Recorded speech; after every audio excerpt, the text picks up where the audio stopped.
Votre attention s'il vous plaît. Cet élément est en lingala et en français. Contactez-nous pour savoir s'il est aussi disponible en la langue de votre préférence. Évangile-éternel.com. Si c'est l'évangile éternel que vous recherchez, alors c'est ici. ChristEquality.com. Les cieux sont à la portée de votre main, juste par un simple clic de la souris. La rubrique Pasteur éternel. vous présente aujourd'hui l'homme de Dieu, le bien-aimé, le docteur Labrito Mbala. Recherchez-vous les enseignements du docteur Labrito Mbala? Allez sur christequality.com/labritombala.html. Les enseignements sont disponibles en texte, audio et vidéo. Bonne édification au nom de notre commun Seigneur et Dieu Jésus-Christ. Amen. Le Seigneur vous donne son nom de Jésus. Amen. Sans plus tarder, nous allons vous lever pour la lecture de Colossiens. Nous lirons Job chapitre 33. Notre texte basique. Nous lisons notre Seigneur Jésus-Christ. Par quel chemin la lumière se divise-t-elle? Et le vent d'Orient se répand-il sur la terre? Qui a ouvert un passage à la pluie et tracé la route de l'éclair et du tonnerre, pour que la pluie tombe sur une terre sans habitants, sur un désert où il n'y a point d'homme, pour que la brève, le lieu solitaire, arrive, et qu'elle fasse germer et sortir l'herbe. Asseyez-vous confortablement.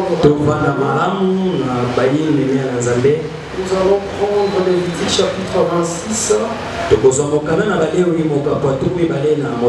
Nous lirons le verset 19. Je briserai l'orgueil de votre force. Je rendrai votre ciel comme du fer. Et votre terre comme de l'airain. Achevons dans le livre de Matthieu chapitre 25. Nous allons prendre le verset 45 jusqu'au verset 53. 27. Verset 45 jusqu'au verset 53. Depuis la 6e heure jusqu'à la 9e heure, il y a des ténèbres sur toute la terre.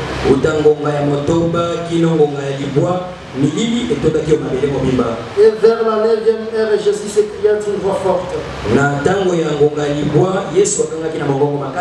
Élie, Élie, lama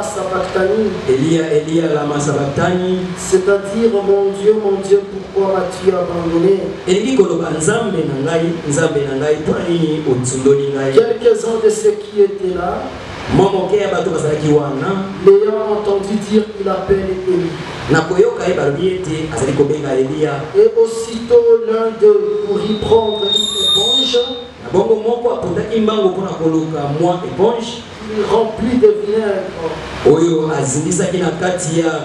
vinaigre, et l'ayant fixé à un roseau, il lui donna à boire.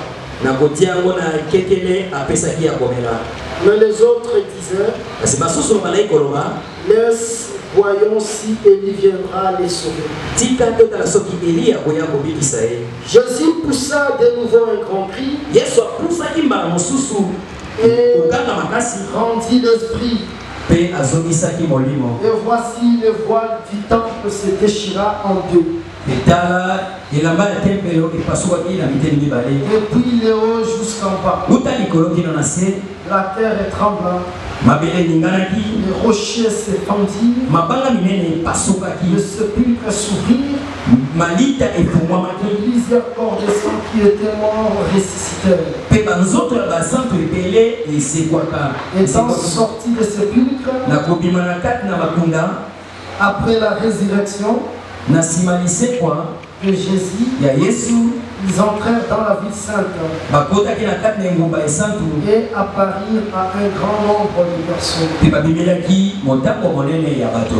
Vraiment, j'aimerais que notre bien-aimé ici, les doyens, puisse chanter les cantiques là. De l'autre dimanche là, que le docteur Alain vous avait dit d'encoder à la fin du culte.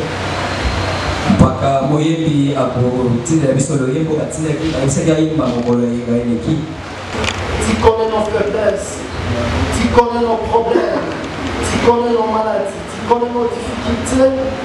Il est écrit dans ta parole, dans leur détresse, lorsqu'ils ont crié à l'Éternel, l'Éternel a envoyé sa parole, et la parole était la solution. Au nom puissant de Jésus, toute force de l'ennemi, je les renverse dans le nom de Jésus-Christ.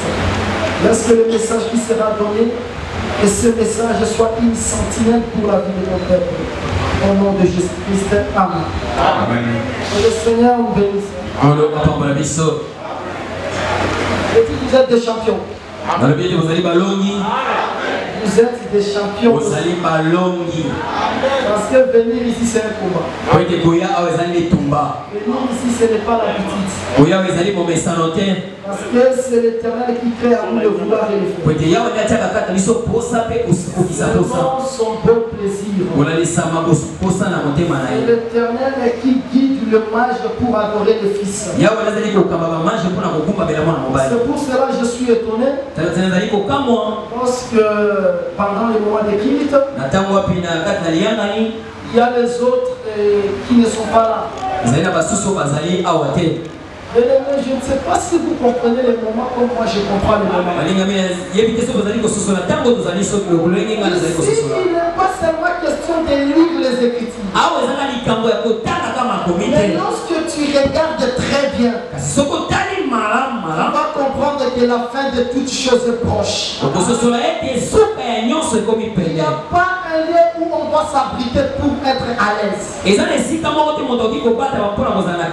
peux penser que si tu quittes Kinshasa, tu pars en Bujimaï, tu vas trouver les filles avec des longues jupes. Non. C'est que la fin de toute chose est proche. Les prophéties du Seigneur sont vers son accomplissement. Lorsque je vois les gens refuser de venir pendant le moment du culte, vraiment moi je suis étonné. Maintenant tu peux poser la question au frère ou à la sœur qui n'est pas venue. Il lui demande pourquoi tu n'es pas là. Il va te dire que je ne suis pas venu parce qu'il a fallu encore prendre quelques clients.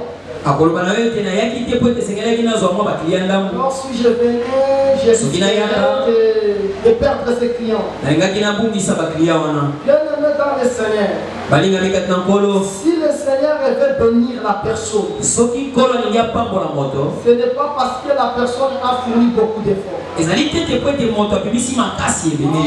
travailler moins, mais si le Seigneur veut te bénir, il va te bénir. C'est pour cela nous ne sommes pas inquiets dans toutes les circonstances pour glorifier le Seigneur. Parce que nous avons les promesses du Seigneur. Si le Seigneur veut te bénir, ce n'est pas parce que tu as fourni beaucoup d'efforts. Tu peux travailler juste de paix, mais le Seigneur te donne des millions. Remarquez les deux enfants de patriarche Isaac. Il y a Esaïe et Jacob. Esaïe a fourni beaucoup d'efforts. Selon le livre de Genèse 27:5, le son livre dit ceci: le papa son fils. Tata ningaga liège gibier topé nyamazamba pour être pambola mwana ye. Va dire à Esaïe. Akolba na Isaya. La maman Rebecca était à côté, elle a entendu. Wana mama na Rebecca zaki pene ayoka. Esaïe a fourni les efforts. Isaya ye abimisa ki makasi. Il est parti dans le champ Akei na zamba à la recherche du gibier. kolukaka nyama. Avec ses efforts, Na makasi na ye. il n'a pas reçu la bénédiction du Père. Kasi ye azwaki lipamboli ya Jacob tata. était seulement là à côté. Yakobo azaki ne pene. Et l'Éternel a donné la bénédiction à Jacob. Kasi yawe apesi lipamboli na Il ne Yakobo. faut pas penser que si tu ne viens pas à l'église, c'est alors que tu auras beaucoup d'argent. Kubanza tete soko ye na losambo tete okozwa mbongo ebele te. Parce que bien aimé dans le Seigneur, Po ete balinga mikata nkolo. il y a de différents travaux sur la terre. Eza na misala ebele na mokili. Il y a ce qu'on appelle le travail selon Jésus-Christ lui-même dans Jean 6. Ezali na oba kobenga mosala kolata Yesu Kristo na mokana na Yohane mokapa kotoba. Pour Jésus-Christ, le travail, c'est l'œuvre de Dieu. Pona Yesu Kristo mosala ezali nde mosala na Nzambe. Tous les travaux que l'homme peut faire. Misala nyonso moto akoki kosala. Pour Jésus-Christ, ce n'est pas le travail. Pona Yesu Kristo ezali mosala te. Le travail selon Jésus, c'est l'œuvre de Dieu. Mosala pona Yesu ezali nde mosala na Nzambe. C'est pour cela Talatina. il a fallu qu'on puisse avoir un verset dans Genèse 50. Esengelaki tozala na mokana moko na likomi moko na mokana na Genèse moko Jacob dit ceci à Joseph. Yakobo akoloba na Yosefu. C'est l'œuvre de l'Éternel qui te bénira. Mosala na Nzambe nde kopambola yo. Bien aimé, tout ce que nous faisons comme un travail, Molingani nyonso tokosala lokola mosala. bien aimé, ce sont des travaux qui seront consumés. Ezali misala oyo ekozikisama. Il y a des patrons, Ezali na bamvwama des gens qui ont beaucoup d'argent, bato bazali na misolo ebele ils sont morts, bakufa. mais vous allez remarquer qu'on n'a pas enterré avec sa belle maison. Kasi okomona ete bakundani na ndako na kitoko te. C'est pour cela qu'Ecclésiaste dit ceci. Alati na mokanda na Ecclésiaste ezali koloba boye. Beaucoup de choses, Makambo ebele beaucoup de vanité aussi. mpe nyonso ezali ya ebele koleka. Vanité de vanité, poursuite de vent. Nyonso ekoleka ezali nanga mopepe ekoleka Si mopepe. vous voulez apprendre la sagesse, il faut côtoyer la fourmi. Soko olingi ozwa pwani esengeli olanda nde fumi. Il travaille parce qu'il sait qu'après il y aura des mauvais temps. Po ete azali kosala yebi ete ezali na batango ya mabe Ce ekoya. que Jésus a dit, bien aimé, ça va s'accomplir. Oyo Yesu alobi ndeko Il ekokokisama. a dit que vous entendrez parler de guerre, Alobaki ete bokoyoka na koloba na ntina ya de bitumba. bruit de guerre, Makelele ya de bitumba. tremblement dans le Duvernay. Koningana mabele na bisika bisika ya mabele. Effectivement, ces prophéties marchent. Na solo masakolo ezali nde kotambola. Il y a le tsunami qui a tué plus de 200 personnes à l'Indonésie. Ezali na tsunami eti esalema ekomi epele ya bato koleka ata mokama mibale Il y a na la Indonésie. guerre de la Syrie. Ezali na etumba na Syrie. Aujourd'hui, c'est plus, si c'était 3 ans, plus de 4 ans, 5 ans même. Lelo esalemi bumi ata komitano. Aujourd'hui, il y a encore des guerres au Congo. Lelo lisusu bitumba ezali na mboko On Congo. va finir au Congo, vous allez apprendre encore des guerres en Angola. Ekosila na Congo boyoki su na Angola ebandi. C'est que la parole du Seigneur est certaine. Eki koloba ete liloba na Nzambe ezali nde solo. Bien-aimés, si vous n'êtes pas sage, Balingami soki bozali na bwanya te vous allez vous perdre. bokobungisama. Travaillez pour des choses qui ne périssent point. Bosala mpona makambo ebungaka te. Le ventre est fait pour les aliments. Libumu basala yango mpona bilei. Les aliments sont faits pour le ventre. Bilei basala yango mpona libumu. Comme va périr le ventre, Lokola libumu ekobunga, ainsi que les aliments aussi périront. lolenge moko mpe bilei na yango mpe Mais ekobunga. le corps n'est pas fait pour l'impudicité. Kasi nzoto basala yango mpona kindumba Le te. corps est fait pour le Seigneur. Nzoto basala yango mpona nkolo, Le Seigneur est pour le corps. nkolo mpe mpona nzoto. 1 Corinthiens chapitre 6 verset 13. Mokanda liboso ya bakorinto. Vous devez savoir que tout passera, mais la parole du Seigneur elle ne passera pas. esengeli boyeba ete maso makoleka kasi liloba na nkolo C'est pour ekoleka te. cela qu'il ne faut pas manquer le moment du culte. Tala tina esengeli bozangaka te na liyangani. Dans le culte, il y a des choses merveilleuses qui se passent. Na kati na liyangani eza na makambo ya kitoko Vous elekaka. ne perdez pas le temps lorsque vous venez. Bozali kobungisa ntango na bino te ntango Le bozali koya. Seigneur vous prépare à sa rencontre. Nkolo azali nde kobongisa bino na bokutani na Ce qui ye. arriva au arrivera aussi au temps des fils de l'homme. C'est pour cela, toi, bien-aimé dans le Seigneur, tu dois savoir que ce que tu es en train de faire maintenant, tu ne perds rien. Tu travailles dans une entreprise où les patrons payent très bien. Tous vos travaux seront rémunérés. Et c'est que d'abord vous payez. C'est pour cela, venez avec instance dans l'église. L'apôtre Paul exhorte en disant ceci: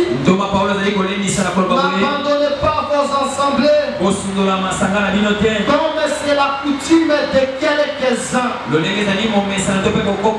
Beaucoup abandonnent leurs assemblées, et toi sois patient dans le temple. Parce que dans le temple il y a de merveilles de l'Éternel. Dans le temple il y a l'exaucement de l'Éternel. Salomon, lorsqu'il a bâti la maison de l'Éternel, il a dit ceci: Seigneur de grâce, tout le monde qui viendra dans ce lieu, qu'il soit exaucé des hauts cieux. Même si c'est un étranger, prenez que vous êtes des autochtones. C'est que si quelqu'un qui prie ailleurs entre ici, il mérite l'exaucement du Seigneur. Parce que dans le temple il y a le trésor. Nous vous disons ces choses, ce n'est pas pour rien. Parce que vous êtes les héritiers de Dieu. Et vous êtes les co-héritiers avec Christ. Comme Romains chapitre 8 verset 17 le dit. Parce que les bien-aimés des groupes de prière, ils ne savent pas prêcher ces versets. Nous sommes d'abord héritiers avec Dieu. Et nous sommes co-héritiers ensemble avec Christ. C'est-à-dire, si tu es co-héritier avec Christ, tu ne peux pas s'échapper, tu ne peux pas t'échapper à être héritier avec Dieu. Quand on parle de l'héritage, il faut que la mort soit constatée. S'il y a la mort, c'est alors qu'on va parler de l'héritage. Si vous prenez Deutéronome chapitre 33, verset 4, le Saint-Livre dit ceci: l'Éternel a donné la loi comme héritage aux enfants d'Israël. Mais l'Éternel ne pouvait pas commencer d'abord à donner la loi. Il a fallu d'abord la mort de l'agneau en Exode 12. L'agneau est mort. Le peuple va traverser la mer Rouge. C'est alors que le peuple aura ce qu'on appelle le parole de l'alliance ou le dîme. C'est-à-dire, comme il y a la mort, il faut maintenant donner l'héritage qu'on appelle la loi. Or, la loi n'est pas une bonne chose. Avec la loi, personne ne verra le Seigneur. Pour voir le Seigneur, il faut la grâce. Parce que la loi est comme les lions qui déchirent. C'est-à-dire, il faut que la grâce soit là. L'Éternel avait mis sa grâce d'abord en Abraham. La grâce, c'est aussi un héritage.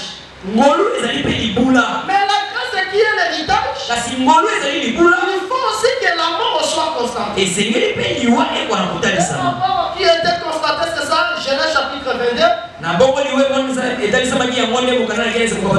C'est-à-dire Abraham doit sacrifier Isaac. Et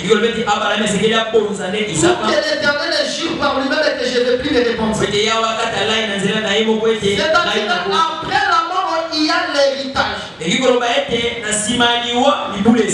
que notre héritage, c'est Dieu. Par rapport à Romains chapitre 8. Mais l'Éternel ne pouvait pas nous donner l'héritage appelé Dieu. Parce que selon Jean 1er, au commencement était la parole. La parole était avec Dieu. Et la parole était Dieu. C'est que la parole est Dieu. Pour recevoir cette parole, il a fallu que Jésus-Christ meure. Comme Jésus est mort, c'est alors que nous sommes héritiers de Dieu. Nous héritons la parole de Dieu. Mais nous serons encore co-hérités avec Jésus-Christ. Co-héritier, c'est qui? Héritier, c'est la personne qui hérite avec l'héritier. Lorsque on donne l'héritage au propriétaire, quand tu hérites ensemble avec le propriétaire de l'héritage, c'est alors qu'on va t'appeler co-héritier. Éphésiens chapitre 3 verset 6. Je vais l'expliquer comme ça. L'Éternel a pris le jardin d'Éden. Il a donné à Adam comme héritage. Adam qui a reçu l'Éden comme le jardin d'Éden comme héritage. Ève devait hériter le jardin d'Éden avec Adam. Est-ce que nous comprenons? C'est qu'Ève elle est considérée comme co-héritière. Parce que celui qui a hérité le tout du Père, c'est Jésus-Christ. Comme nous allons hériter ensemble avec Jésus, nous sommes co-héritiers avec Christ. Parce que sur la terre, les gens pouvaient mourir en dessous de 1000 ans. C'est Jésus-Christ qui est l'ancien du jour. C'est-à-dire il a l'âge plus que Métouchéla. Métouchéla peut mourir à 969 ans. Les mecs à 777 ans. Les mecs à 779. Noé à 950. Non, en 950. Beaucoup de gens dans Genèse 5. Et il était mort avec un âge élevé. Mais ils n'ont pas totalisé 1000 ans. C'est pour cela qu'on appelle Jésus l'ancien du jour. Parce que lui, il ne meurt pas. Lorsqu'il était mort, c'était juste un simple sommeil. Il se réveille après 3 jours. Est-ce que nous comprenons? C'est que c'est Jésus-Christ qui va hériter 1000 ans. Le propriétaire de la fête de 1000 ans, c'est le Seigneur Jésus-Christ. Mais nous hériterons ensemble avec lui. Si nous allons entrer dans cette fête de millénium, c'est grâce à Jésus-Christ. Parce que nous ne méritons rien. Dans le Seigneur, l'étiquette, c'est seulement la crainte de Dieu. C'est tout. Cherchez la paix avec tout ça. Et la sanctification, sans laquelle personne ne verra le Seigneur. Imaginez-vous vérifier le papa d'aujourd'hui. Avec s'il est décédé peut-être à l'âge de 112 ans. Vous pouvez voir papa avec avec les vêtements. Mais s'il ouvre la bouche, il n'a plus de dents dans la bouche. Mais le Seigneur avait fait ceci. Il a voulu que les gens atteignent de 950 ans. Noé a vécu vraiment 950 ans. Toi, tu peux avoir ton 50 ans d'âge. Mais bien aimé, Noé, 950 ans. 950 ans. 950. Ça veut dire que le Seigneur me mettait juste des échantillons pour vous dire que vous vivrez 1000 ans avec moi.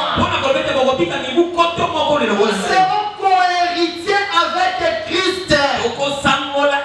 Pourquoi refuser des promesses merveilleuses par la vie du péché? Nous avons de meilleures promesses avec le Seigneur. C'est pour cela qu'il y a d'autres gens qui il ne faut pas voir comme tout le monde. Il faut voir au-delà du voile. Parce que lorsque Salomon veut glorifier sa femme, il regarde la Sulamite. Il dit, oh ma femme, tu es belle. Tes yeux sont des colombes. Mais franchement, je vous dis ça, c'est une insulte. Il n'a pas dit que tes yeux sont comme les yeux des colombes.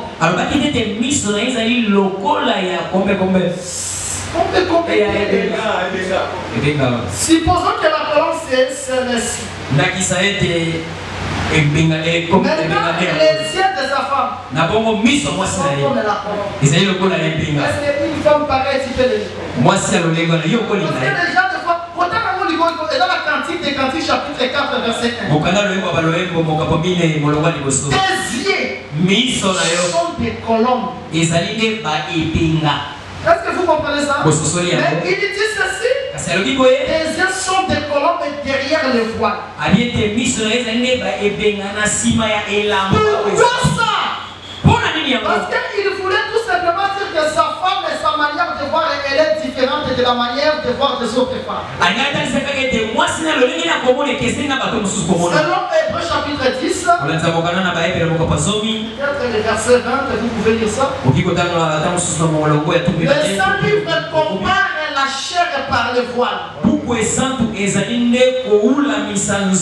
Mais les yeux de la Sulamite sont des colombes derrière le voile. Or, le voile, c'est la chair. Derrière la chair, il y a la colombe. Or, la colombe, c'est le Saint-Esprit. La colombe ne voit pas comme tout le monde. C'est que ma femme, elle est chair, mais elle ne voit pas comme les charnels. Nous gémissons dans cette tente. Et notre manière de voir, elle est différente de la manière de voir du monde. Les gens peuvent se contenter des États-Unis. Mais nous savons qu'il y a une ville merveilleuse et que les gens ne voient pas. Et c'est une ville bâtie avec de l'or. Là, il y a la paix éternelle. Est-ce que vous me comprenez? C'est pour cela qu'il faut avoir les yeux comme la colombe derrière le voile. Il faut toujours venir à l'église parce que le Seigneur, il vous façonne. Est-ce que vous me comprenez? Que le Seigneur vous bénisse. Je souffre un peu de grippe, mais ça va aller. Suivez-moi très bien par la grâce du Seigneur. On ne peut pas parler beaucoup, on peut approcher les tableaux. Remarquez, nous parlons sur la section de la lumière. Nous disons ceci, la lumière devait se fragmenter. La lumière qui est tombée sur la terre, c'est l'éclair. C'est le diable. Et la grande lumière comme Elohim, elle est restée au ciel. Comme on a posé la question dans Job 38, par quel chemin la lumière se divise-t-elle?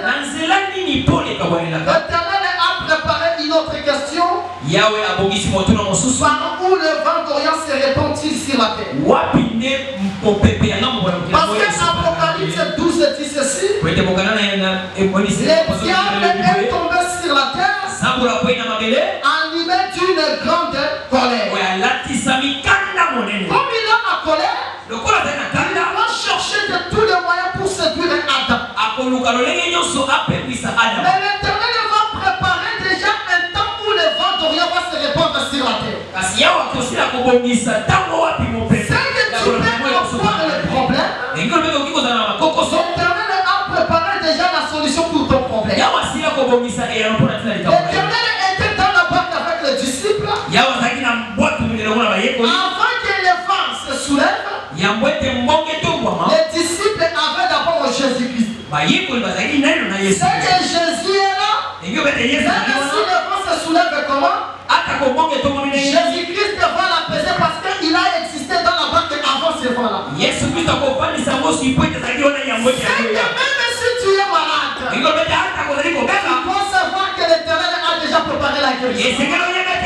Parce qu'avant ta maladie, quand tu étais malade dans la Bible, le Seigneur les a guéris.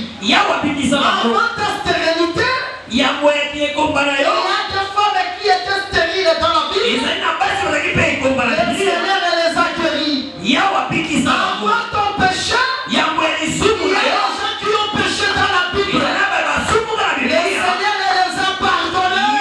Comme il est un Dieu plein d'amour, il a appelé David de l'homme selon mon cœur. Mais l'Éternel a commis l'adultère. Il a tué le mari. Il a récupéré la femme. La miséricorde de l'Éternel est dure pour toute la génération. C'est que l'Éternel a déjà préparé des solutions avant nos problèmes. C'est pour cela que si tu es bloqué comment? Assure que le Seigneur va t'ouvrir. C'est que tu as perdu. Le Seigneur va les repousser. Parce qu'il n'a la tête de personne. Dans le livre de Théo chapitre 8, une femme avait perdu sa récolte. Elle a perdu sa récolte. Et le roi a restitué la récolte de 7 ans. Pourquoi le roi a restitué cette récolte? Parce que le roi a appelé le serviteur d'Élisée. Il a dit, relate-moi d'abord tous les exploits d'Élisée. Un ministre de la parole ne peut pas manquer les exploits. 20 ans dans le ministère, aucun exploit. Gaffe sur gaffe. Enfantillage sur enfantillage sur la chair. On ne peut pas faire l'enfantillage à la chair, je vous en prie. Lorsqu'il demande, il veut savoir les exploits du prophète. Géasi ne relate pas tous les exploits. Il relate seulement l'exploit de fils qui était mort et ressuscité. Lorsqu'il a réalité seulement cet exploit, le roi a restitué la récolte que la femme a perdue. C'est que la personne qui était mort et ressuscité, c'est Jésus. Nous prêchons Jésus-Christ crucifié. L'espérance de gloire.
il y a déjà un agneau qui était préparé.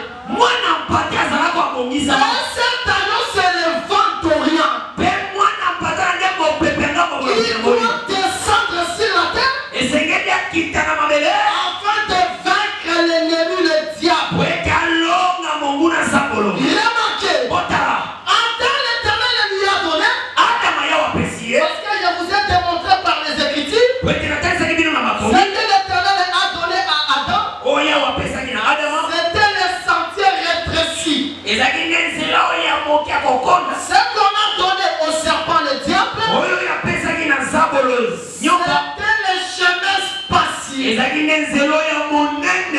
diable va présenter à Adam le chemin spacieux. Au lieu qu'Adam obéisse elle seulement de rester dans le chemin étroit, Adam va suivre les sentiers du diable. C'est-à-dire Adam va pécher.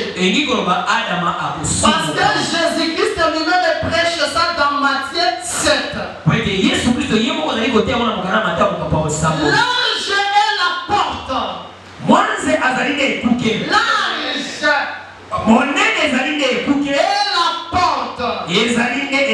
Spacieux est le chemin qui mène à la mort. Et là, beaucoup y entrent. Étroite est la porte. Le chemin rétréci. C'est seulement peu qui entre. C'est pour cela que j'aime vraiment exhorter les enfants. Il faut aimer le chemin où il y a beaucoup n'aiment pas ce chemin. Les gens aiment le chemin spacieux. Ça là qui nous va pas passer à dîme. Ils sont au Colomelo qui est si quand on a dit mais là on met au pétition qui nous va. Parce que chemin a bouqué on a des filles ça. Jésus est pas gâté. Mais ce qui chemin ça a bouqué on a pas moyezate. On a kufandeza. C'est pour cela qu'on veut agasser rapidement à ma sœur. Ton côté là comment tu dis que mini jipe wana to avertir ton monde qui ose quand ton bengaño l'église là. Ton zela quand tu on ça la kidumba. Ton péché au conseil qu'on a donné vraiment procédure dans Matthieu 18. Tant que ton monde ose quand ton bengaño vraiment l'église. Quand on voit au Colombo la Badouke l'église ou les églises de condamnation. Oui, ton tu dis dans l'église de condamnation, mais le chemin qui est étroit c'est là qu'il y a la vie. Entre Jésus et les pharisiens qui avaient beaucoup de bandits, c'était des pharisiens. Jésus n'avait pas beaucoup de bandits. Mais c'est là chez Jésus qui avait la vie. C'est pour cela même si vous êtes des proposés, nous allons veiller sur vous. Parce que nous comprenons les autres qui nous ont proposé c'est qu'à Obalaï. Parce que moi j'ai prêché des choses et moi je les kakakats na biso. Donc si que bakamuya ko tenga na loba mandenge les kaka. Frère a proposé c'est. Donc on a de la anti de côté. Et les gars bakata m'a proposé c'est que bakamuya ko embrasser les athées. Pour embrasser les alisumou. Parce que dans la verset la cantique des cantiques chapitre 1 qu'il me baise et te baiser de sa bouche.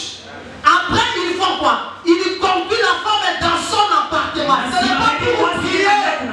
Parce que ceux qui m'ont embrassé ma conduire dans l'appartement. Si vous retour dans l'appartement, vous ensemble là, ou bien vous expliquer le pourquoi de chaque chose.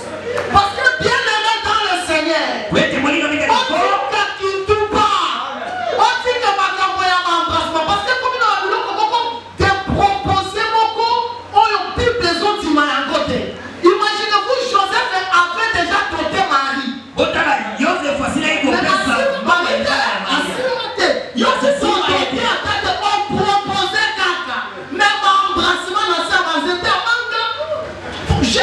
Qu'est-ce qu'on cherche? Je vous dis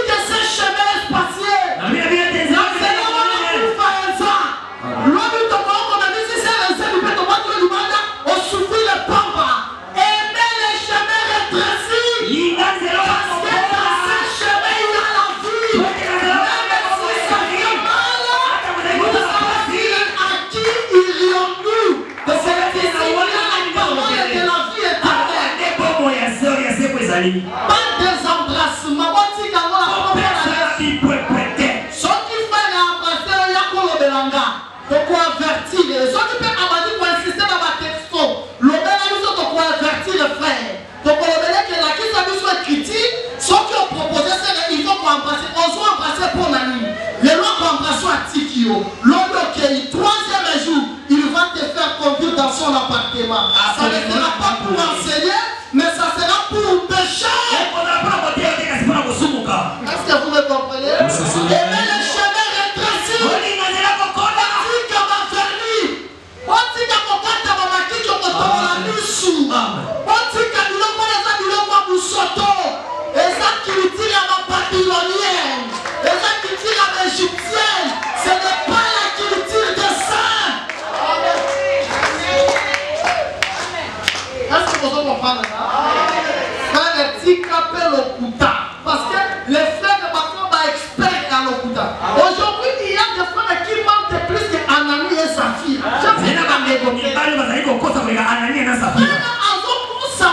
Dans le vide. Mais frère, tu cherches quoi? Je te dis que ce chemin, c'est un chemin spatial. Et ce chemin va amener à la mort. C'est le chemin de libertinage. Libertinage, mais libertinage tue. Nous étions esclaves en Égypte. Lorsque nous sommes venus chez l'Éternel, Lévitique nous dit que nous sommes des esclaves de l'Éternel. Nous vivons une vie sans liberté, sans libertinage. Et nous acceptons la prison de Jésus-Christ. Parce que la Bible dit dans Philemon, Paul, prisonnier de Jésus-Christ. Nous ne sommes pas indépendants de faire ce que nous voulons. Nous allons faire ce que le Seigneur veut. Parce que la prison de l'Éternel, c'est plus que la liberté du monde. Nous serons cette prison. Dans cette prison, il y a la paix du cœur. Dans cette prison, il y a la joie. C'est pour cela accepter le chemin rétréci. Nous, comme la femme du Seigneur, nous sommes représentés par Ruth et la Moabite. Nous acceptons que Boaz puisse nous piétiner. Parce qu'au milieu de la nuit, celle qui était au pied, elle verra le visage. Et ce milieu de la nuit, lorsque l'iniquité des Amoréens sera à son comble, c'est alors que nous allons quitter la terre. Nous allons voir sa face comme il est. C'est ça, Ruth, qui verra le visage de Boaz au milieu de la nuit. C'est pour cela Adam, qui n'a pas aimé le chemin étroit, il a péché. Lorsqu'il a péché, le diable est devenu plus fort au Katan. Mais il y a quelqu'un qui est au-dessus de tous. C'est comme ce qu'on dit dans le livre d'Ésaïe. Damas est la tête de la Syrie. Lydia est la tête de Damas. Est-ce que vous me comprenez? Samarie est la tête d'Ephraïm. Les fils de Rémalia, la tête de Samarie. C'est-à-dire il y a un étage. Même dans l'église aussi, il y a un étage. Il faut aimer la parole de Dieu telle qu'elle est. Je suis ministre de la parole. Il y a les élèves. Il y a aussi les pères. C'est comme ça ne peut pas s'en passer. Même s'ils sont les pères, et aussi doivent savoir qu'il y a des pères selon l'enseignement comme les apôtres et les prophètes. Les apôtres et les prophètes doivent savoir aussi qu'il y a C'est que Adam, il a péché. Le diable est devenu plus fort qu'Adam. Pourquoi ça?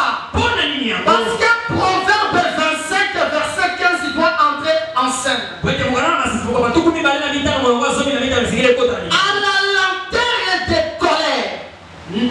À la lanterne de la colère, le prince fléchit les genoux. Et à la voix douce, ça brise les os. Parce que l'Éternel doit être là à la colère. Quand Dieu même il a fait chuter le diable, il sait que le diable est descendu avec une grande colère. Mais l'Éternel reste au ciel à la lanterne de colère. Il va commencer à envoyer les prophètes, les juges, les sacrificateurs, les rois. Et personne ne pouvait ramener Adam. Parce que Adam était le prince en Éden. Si vous prenez Genèse chapitre 23, les fils de Heth, ils ont appelé Adam le prince. Ils ont appelé Adam prince. Ils ont voulu donner à Adam le lait sépulcral gratuitement. C'est que le prince reçoit des choses gratuitement. Adam aussi a hérité le jardin de l'Éden et tout gratuitement. Mais comme l'Éternel est là, à la pour venir exécuter sur la terre le diable, Adam, comme le prince, devait fléchir les genoux. Parce que ça devait se suivre avec une langue douce. Langue douce qui brise les os. C'est pour cela que le diable est venu en Éden avec une langue douce. Voilà pourquoi on l'appelle les risées. Maintenant, à cause de la langue douce, les os doivent être brisés. Or, si vous quittez l'Égypte, n'oubliez pas les os de Joseph. Genèse 50, 25. C'est-à-dire que c'est les os de Joseph qui vont conduire le peuple dans la marche. Or, les os de Joseph, c'est l'enseignement. C'est que la langue douce a brisé l'enseignement dans les jardins de Dieu. C'est pour cela que Jésus-Christ à la croix ne peut pas briser ses os. Parce qu'il est un enseignement infaillible. Est-ce que vous me comprenez? C'est à cause de ça. Le vent d'Orient va se répandre sur la terre. Selon Jean 7, 27. 27.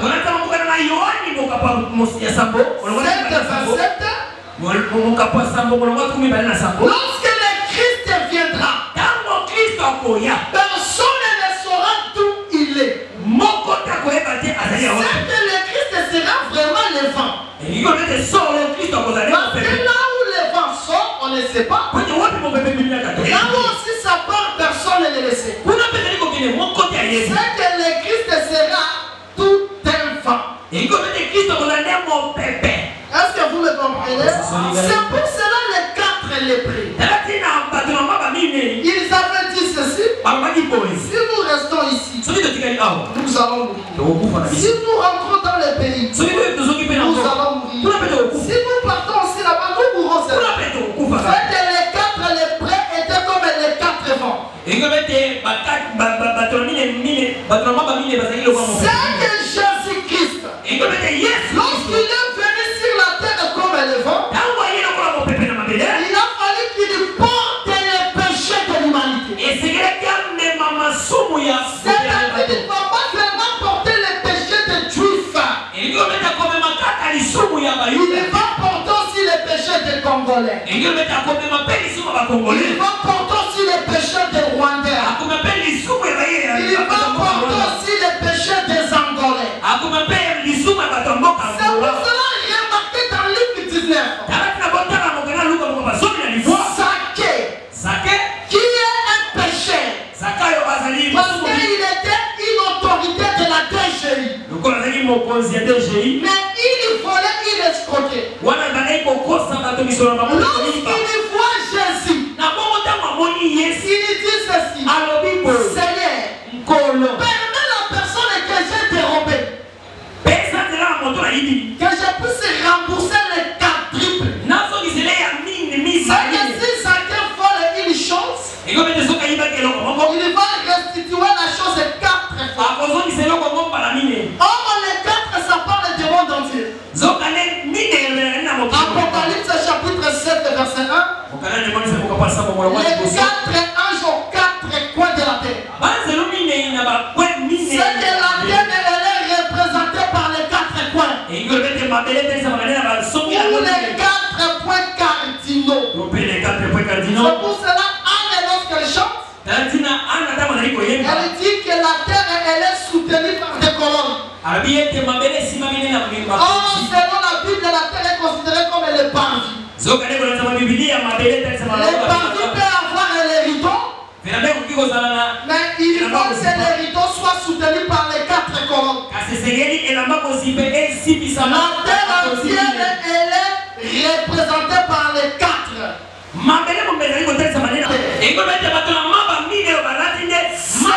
Jésus a porté les péchés de l'humanité entière. C'est pour cela il est écrit, lorsqu'il vient, il est venu pour vaincre les péchés qui régnaient dans le monde. C'est-à-dire il a porté tous nos péchés. Il est venu comme le vent orient. Parce que le vent orient, c'est le vent qui souffle dans la saison printanière. Par rapport à quel verset? Selon Exode chapitre 13, Israël doit sortir par la main puissante de Dieu. Pendant qu'il y avait les épis sur la terre. Or, pour qu'il y ait les épis sur la terre, il faut que la terre reçoive 2 pluies. La pluie de la fin saison et la pluie de l'arrière saison. C'est pour cela en Exode 10, à la 8e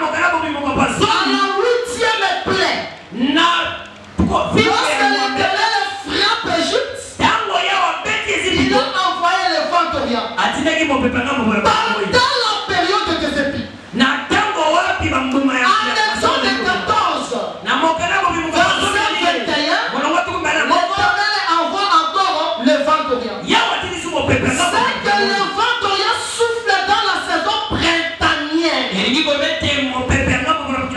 Or, la saison du printemps, ça parle de la faveur du roi. La faveur du roi est comme la pluie de l'arrière saison. Ou la pluie du printemps. C'est le temps de la faveur. Mais selon Psaume 74, verset 13, le vent orient, c'est la puissance de Dieu. C'est que celui qui est puissant, il va devenir faible pour porter le péché qui a affecté les 4 coins de la terre. C'est pour cela ce que Zaché a volé, il doit remettre au 4 triples. C'est que la ligne dans le bakoye. Babanga kaka kanzambe la Kinshasa te. Soki oke na Gabon banga nzambe. Parce que kuna na Gabon, musala le kuluso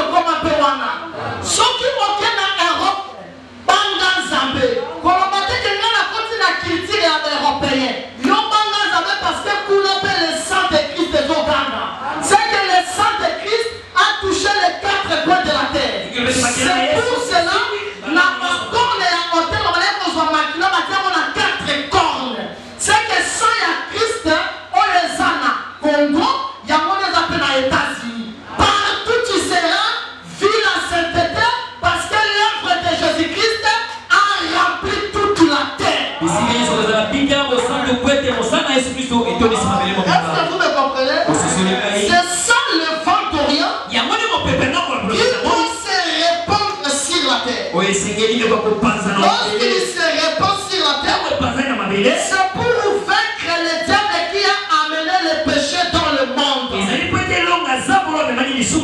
l'Éternel va tracer pour nous ce qu'on appelle une île.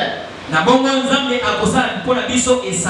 y a beaucoup d'enseignements à l'île de Patmos. C'est encore un enseignement qui a beaucoup de choses. Parce que dans l'île, il y avait que la parole de Dieu et le témoignage de Jésus-Christ. Et c'est ça qui sécurise l'île. L'île des Alokola, Mabele Katiamai. Le monde que tu as vu, c'est le monde. Les autres que tu as vu, c'est le monde. Mais ils ambassadent la maison île. Vous êtes dans le monde, mais vous n'êtes pas de ce monde. C'est-à-dire que nous sommes dans une île. Est-ce que vous le comprenez? C'est-à-dire dans l'église, les péchés sont vaincus. Si on peut chercher les péchés, on va trouver les péchés ailleurs, mais pas dans l'église. L'église mène sa vie différente de la vie de l'extérieur. Est-ce que vous me comprenez? C'est que lorsqu'on a répandu le vent d'Orient sur la terre, ça veut dire que Jésus-Christ est venu ramener l'homme. Jésus-Christ est venu vaincre le péché. Mais il y a encore une question. Qui a tracé la route de pluie? Ou qui a ouvert les passages à la pluie? C'est pour cela qu'il faut que l'enseignement soit l'œuvre d'un artiste. Proclamer le plan de l'humanité dans Job chapitre 38.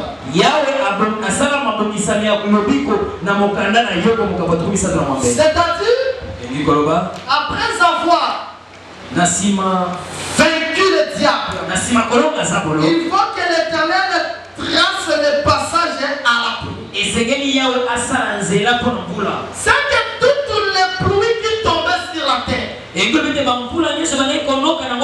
en réalité ce n'était pas des pluies. Parce que la terre entendait une pluie de la bénédiction. Même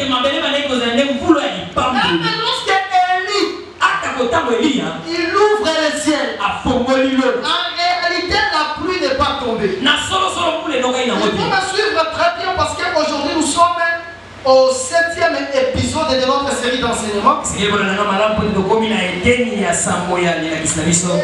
Par la grâce de Dieu, nous allons mettre le point de suspension le dimanche.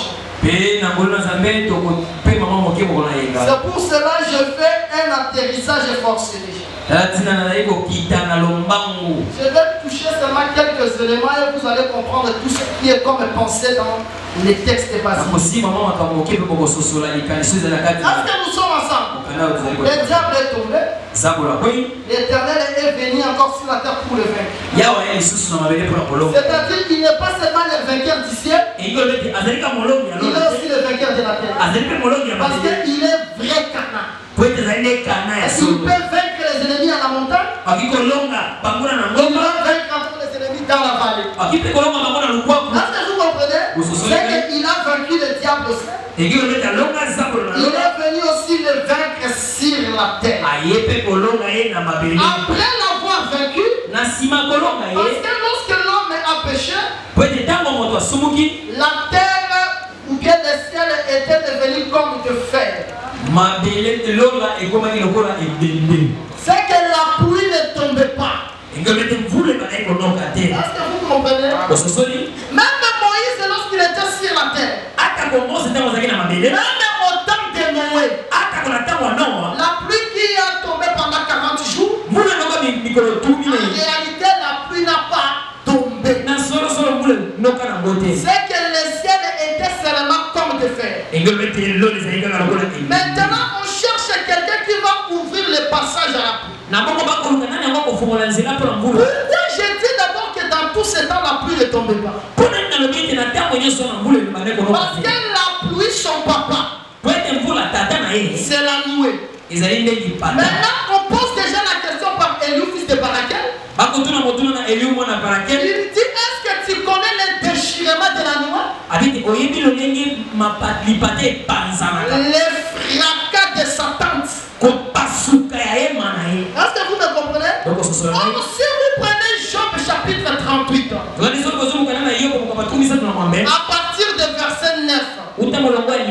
Les 100 livres appellent la nuée comme les vêtements. Est-ce que vous me comprenez? C'est que si, comme vous avez des vêtements, vous avez des nuées selon la Bible.